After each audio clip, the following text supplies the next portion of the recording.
Ikiganiro ni BTN Morning Live ngira ngo mu minota isigaye tuyanyarukira muri Repubulika Iharanira Demokarasi ya Kongo. Twabihereho dutangira ikiganiro twavuze yuko Perezida Tshisekedi n'ubundi aherutse i Rwanda muri Angola nk'umuhuza wa M23 ndetse na Repubulika Iharanira Demokarasi ya Kongo, yavuze yuko kuri ubu ngubu yemeye kujya ku meza y'ibiganiro bakaganira Jonathan. Akavideho wamaye kavuga ko kuva kiri Perezida wa Repubulika Iharanira Demokarasi ya Kongo atazaganira na M23. Jeff nabanza kadwa ariko buryo muri politike byose birashoboka, nibyo nakubwiraga ngaha. Muri politike birashoboka, ushobora kutukana ukagira gute, ariko ejo bundi ukaba pose ukagira flexibility ukavuga ati reka ngira agapira hasi kuko ndabona uko byagenda. Nukuvuga muri politike nuko bigenda. Wabonye abantu bari kokereza mu mahanga ariko bagera bakavuga ati ariko ibintu turimo nta bizatugeza, bikagenda gutyo. Maze kuvuga rero ngo M23 yamaze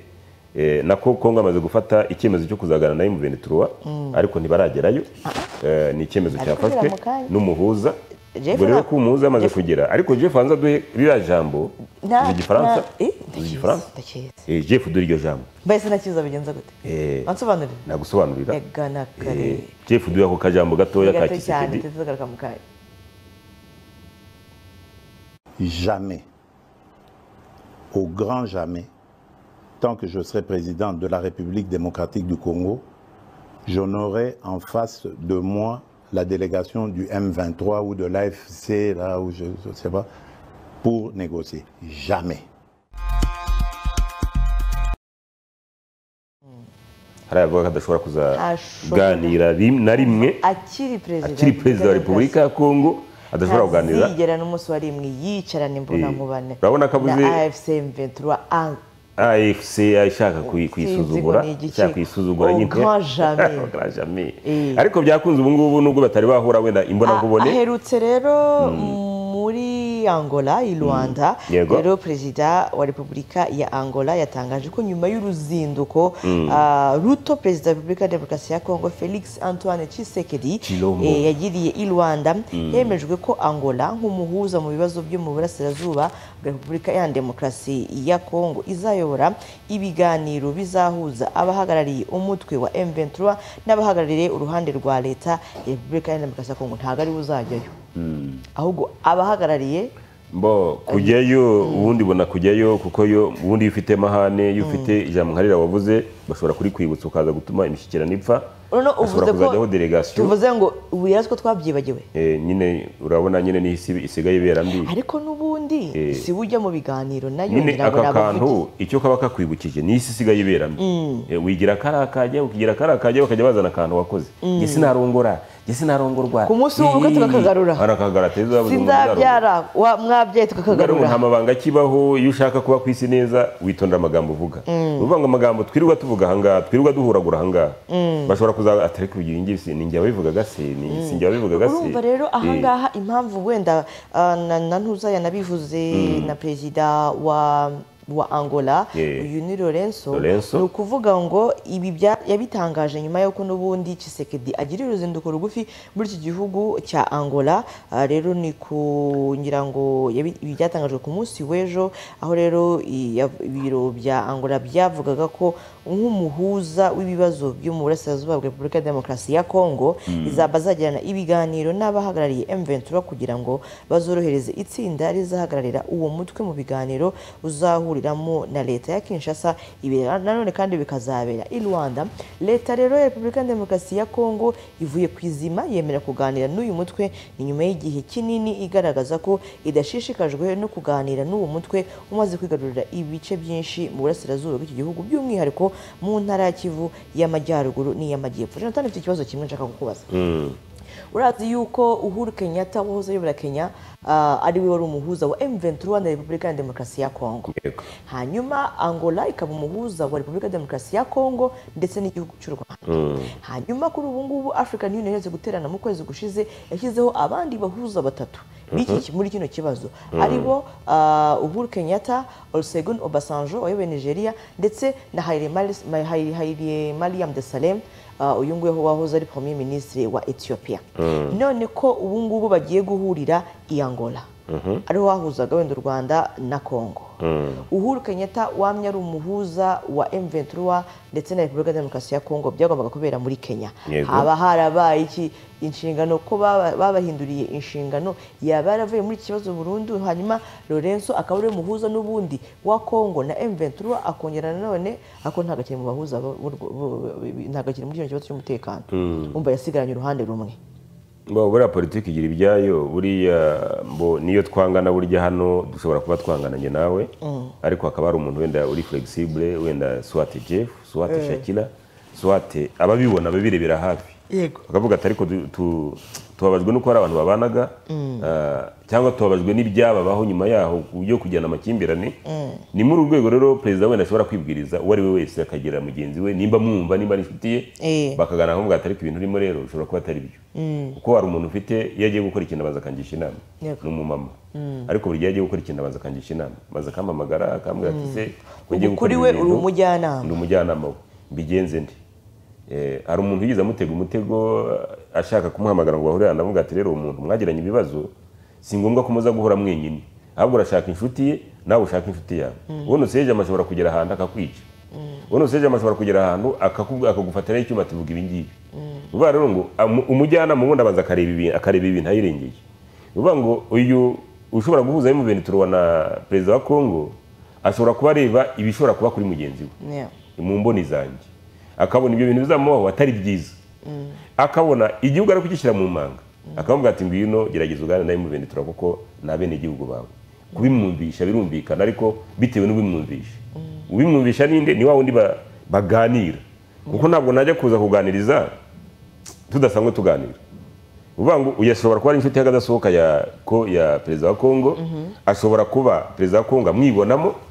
noneho akamugira inama, ashobora kuba amubonamo nk'umuntu w'inararibonye. Burya umujyanama ubundi aba ari inararibonye. Umujyanama umuntu kugira inama ukayumva, nuko wabona ibishobora kukubaho imbere yawe wowe utabona. Ukavuga ati nugomeza kwinangira gutya, bishoboka ko M23 ushobora kukotsa igitutu ikakuvana Kinshasa aho ngaho, yakamwereka fact, noneho perezida akava kwizima, yakava kwizima, akavuga ati ariko ibintu wa mugani ndimo habari gani bimaze iki, bimaze iki, akava kwizima. We nuguma aho ngaho ukemera imishyikirano na M23 muraganira kandi ugakomeza gumeka ubutegetsi, uracyari perezida. Wowe emera ibyo bakubwira, byaba bishaririye umuti buryo umuti wose aho ubukagera, umuti wose uvura urasharira, kireka siro z'abana nizo ziryoherera, ariko nazo ziba zirimo akantu kari guhumura kuntu nyine bitajyanye n'ibindi. Nubwo rero ngo kuba M23 ishobora kuganira na DRC ni intambwe ikomeye, ariko ya ntambwe ikomeye niyo twahereye cyagiye nkubwira ngo ese mpatse ibihugu iyi mishyikirano barumva ibashimishije, barya abantu bajya kwiba muri Congo. Barimo possibility imwe cyangwa se ebyiri. Kutabashimisha kwaba kurimo nuko nibaramuka bumvikanye baba nitwavuze barusahurira mu nduru, ntabwo bazaba bakigize gute, ntabwo bazaba bagisahuye cyane yuko nubundi kumvikana kwa M23 ndetse na Repubulika ya Demokarasi ya Congo biri mu nyungu z'igihugu cyose muri rusange. Ariko nanone nimba hari uzabona yuko bitamugiraho bitari muri favorize, ntabwo azabyemera. Kandi turareba tukavuga tuti igihugu ni kinini, nta nubwo wenda M23 ivuga ngo irashaka gufata ubutegetsi, apana, yo ivuga yuko iri kurenganura abarengana. Muri press conference bakoze mu kwezi kwa mbere baravuze bati igihugu kimaze gusubira inyuma ku buryo bugaragara bitewe n'imiyoborere y'iki gihugu. Bidukundiye iki gihugu cyakongera kikayoborwa neza nko cyayoborwaga neza mbere, hanyuma abaturage bafite ikibazo, ubukene, imiyoborere, imibereho myiza, byose bikaba byahinduka. Ariko ntabwo ari ibintu bizahinduka umunsi umwe, cyane ko n'ibiganiro bikigoranye. Nk'ubu ntabwo tuzi tariki ikiganiro bizaberaho, ni iminsi iri imbere, ushaka kuba ukwezi, amezi 2, amezi 3. Urumva M23 yashatse kuganira wenda na FARDC cyangwa se na Repubulika ya Demokarasi ya Congo, wenda biranga ku mpamvu zimwe n'izindi. Si ubwa mbere ibi biganiro byaba bigiye kubaho, si n'ubwanyu. Mu mishyikirano yose ngira ngo wabonye imishyikirano ya Arusha hagati ya leta y'u Rwanda n'abarwanyaga leta y'u Rwanda yari icyo gihe, kuvuga ngo FPR yavugaga ati twe turashaka imishyikirano, Habyarimana yajya mu nama akabanza kubaza, akabanza kugira abajyanama benshi, meme ushoze na Kisekedi nuko nuvuga ngo iyo uri perezida wa Repubulika wundi ufite abajyanama koko, ariko wowe ubwawe wowe nyiri igihugu mu mutima wawe ni wagumye gufata icyemezo ukavuga ati ni riske, ni riske ngiye gufata byanga bikunda. Uvuga ngo impamvu uhereye na hano iwacu, impamvu Habyarimana agiraga Arusha akavuga ati ibintu ntabwo ari byo, n'abajyanama benshi. impamvu rero na perezida wa Kongo n'ubundi nawe ageraho akavuga ati sinagana M23 mu ijambo ryaragivugiye hariya n'abajyanama benshi aravuga ati ni yanginga bitekerezo nyine perezida wa Repubulika yamuvuzeho n'abanyarwanda bagiye kumfatira igihugu sigiwe ni twatuntu turaho ngaho ariko iyo uri perezida wa Repubulika ufata icyemezo ukavuga ati ngiye gufata icyemezo perezida wa Kongo ntabwo afata icyemezo arabanza kubaza abandi bantu bajyanama mu mugani w'ikinyarwanda bakubwira ko abahigi benshi bayobya imbwa ariko si uwo mugani nagombye gucira wenda igihugu kindi ariko cyangwa umuperezida ariko abahigi benshi ni ukuvuga ngo abajyanama babaye benshi buri gihe ubura ibyo ufata uvuga ngo ufata risike zo mu mutima wawe ariko ukajya n'umujyanama umubaza atari ko tubigenje gutya ariko biturutse mu mutima wawe ese tuganira na M23 ibyo dusaba tukayibiha hari icyo byadutwara ese za ngabo z'amahanga mwirirwa muririmba zakongera zikagira ibyo zitwaza ese ba bantu birirwa baza gucukura amabuye muri Kongo bakongera donc ukavuga alternative yawe ariko mu gihe ushobora kuvuga ngo mvuye aha ngaha ngiye kubaza Jeff inama ngiye kubaza Papa inama ngiye kubaza Karere inama harura kuyobya kuko ibitekerezo byacu ntabwo bitekereza kimwe nta nubwo tubona imbere kimwe ushobora kureba imbere nkamwana ariko nituza kunyura aha ngaha hari arambutiyaje uko mbizi yarambutiyaje turayitinda twinyurire hirya ngaha tuzengurukira undi akavuga ati ariko tunyura uvuga ngo iyo ugiye kuyoborwa n'abantu 5-6 bakubwira ngo tunyura aha byanga bikunda wagumye kwifatira icyemezo cyawe umutima ukavuga ati ariko tumanuke ku mihima n'imbare riske dore riske ni utwaye perezida wa Kongo rero ni utwaye ni uri mu kizuru kuba ari mu kizuru rero ategetswe asabwa agomba izo no obligation agomba no obligation y'abaturage mu nyungu z'abaturage mu nyungu za leta rubanda nyamwinshi agomba kuganira na M23 kugira ngo M23 nayo ihabwe ibyigombwa kandi abaturage bagira umutekano muja bitinde bitebuke yego nari kubwira ngaho kwizi ntebe nakubwira ati hari ibintu bigera muri bine ni wowe ngehe cyakane hari ukuraswa hari uguhunga hari ukuganira sinzi akantu wageretseho kandi nawe kanyuma kandi uba rero ngo ibyo twavugaga aha ngaha kuraswa ntibiriho ariko nabyo bishobora kuzashoboka wowe usejame iyi ni isi guhunga biracyashoboka ese nabikubwiye ko muri Haiti ko babikoze ko ntaraganira na M23 bamusanze mu rugo baramurasubira ngo bayitegeke babibwira ati ariko rero twe dukeneye ko wowe bwa ku perezida akajya n'umuperezida we navuga ati sinshaka ida agomba guhunga ubu tuvugana naguciye mu jambo perezida wa Philippines oze perezida wa Philippines ibyo byose nyine ibyo byose ni ukuvuga ngo nimba Philippines byarabaye ubu tuvugane mu ibindi bihugu bikaba wowe surinde turi ku isi uva rero ngo aho ngaho se nukuvuga ngo ushobora gufata icyemezo gishaririye wa mutushaririye ukawugotomera wafunga amazuru none kugira ngo buri yari ikintu bitaga y'injonjororwa yabuhaga umwana ku gitsina akana gatoyi nyina yarategetswe kuyifata akayikanja injonjororwa zikundi nuka nabi ariko akarokora umwana nizyo kintu muri kucyumva injonjororwa ni maguru 100 1000 pat ubwo ni maguru 1000 uvuga ngo iriya njonjororwa ni ukubwayo ariko iyo yabuhaga akana k'agahungu agatsina kayo karabyimbaga akamera nk'ak'umuntu mukuru agatsina karabyimbaga akamera nk'ak'umuntu mukuru kamara kubyimba akamera nk'ak'umuntu mukuru injonjororwa amaze kuyibuha nyina yarategetswe gufata ya njonjororwa ntacyo yitayeho akayifatiza ukuntu inuka akayikanja umwana agakira ubu ni umuti nyine usharira Kongo rero nayo kugira ngo igire amahoro iranywa umuti byanga bikunda usharira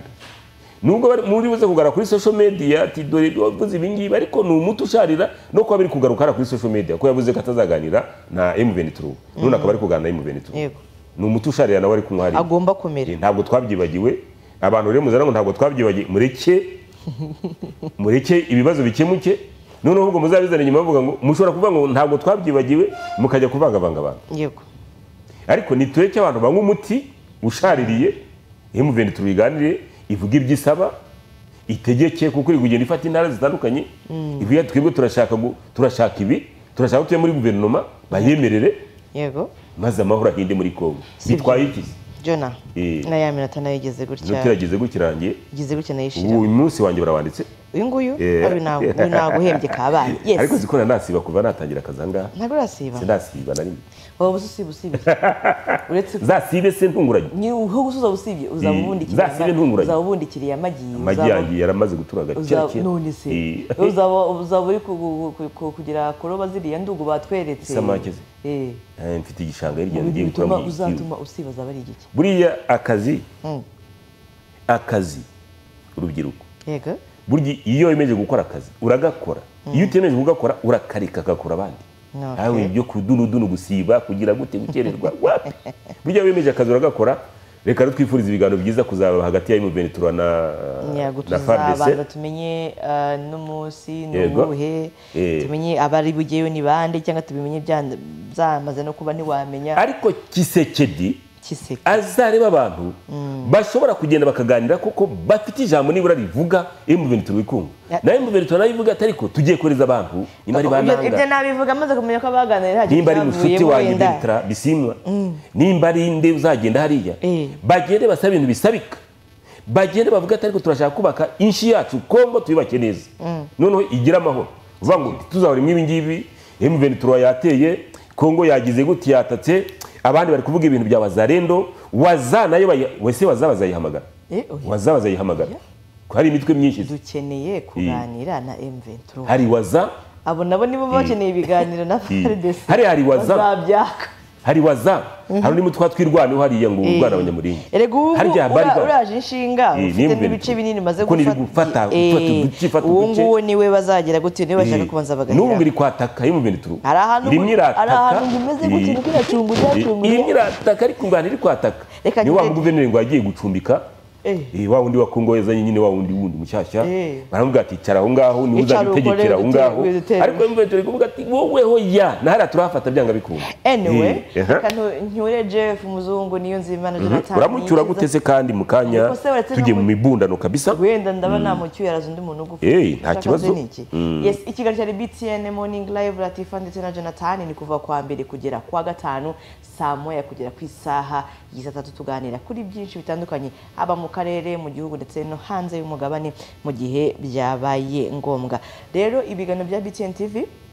byo birakomeza mu kanya saa 3 n'igice nibivugwa hagati mu cyumweru saa 5 ni Sport Zone ku isaha ya saa 7 na makuru arabayiriwe saa 8 nagasobanuye isaa 9 turi kumwe na Digital muri African Show isaha ya saa 10 turi kumwe n'ikigisho cya Ramadan saa 11 ni Russia Today aho rero tuza kuza umusiri kwa kane ni kwa gatatu ni kwa kane w'isaba atari ko mu Adventist ariko ni kwa kane wa leta ni kuwa gatatu wa leta okay hanyuma rero isaha ya saa 12 ni amakuru mu buryo buvunaguye ku isaha ya saa 1 ni Mike Karangwa isaa 2 ni Bisoro Kabir Karim isaa 3 ni amakuru ku buryo burambuye harya abapapa bari kwaka abana telekomara bwa bari filime mwagize gute ariko ni muri turebe isi ko yifashe reka turebe kuntu mu Rwanda ibintu bimeze ese mu Rwanda gusa buriye mwagiye mutubwana amakuru y'isi nayo hanze araza 2 3 yego harya ejo turi kumwe n'umunyamakuru wacu mu ntara ejo ntaho hari turi kumwe na Pan Africa Movement yego hanyuma rero ubwo morning live naho ku munsi w'ejo mugira ibihe byiza muhahe muronke ikirere kirakonje ubwo umutaka bote n'inkweto zifunze umunsi uze kuza kubizirikana reka rero tubateguze ko mu kanya dufite ikiganiro ibivuga mu cyumweru hagati ubwo ni Eric ndetse nanjye tuyoboye iriya ndege reka rero ntuze kuva kuri televiziyo kugira ngo uze kuduha ibitekerezo n'ubundi reka Latifa reka ngushimire wakoze cyane Jana nawe wakoze cyane ubwo rero naho ejo mu gitondo ariko ibiganiro bya BTN TV byo birakomeza ciao ciao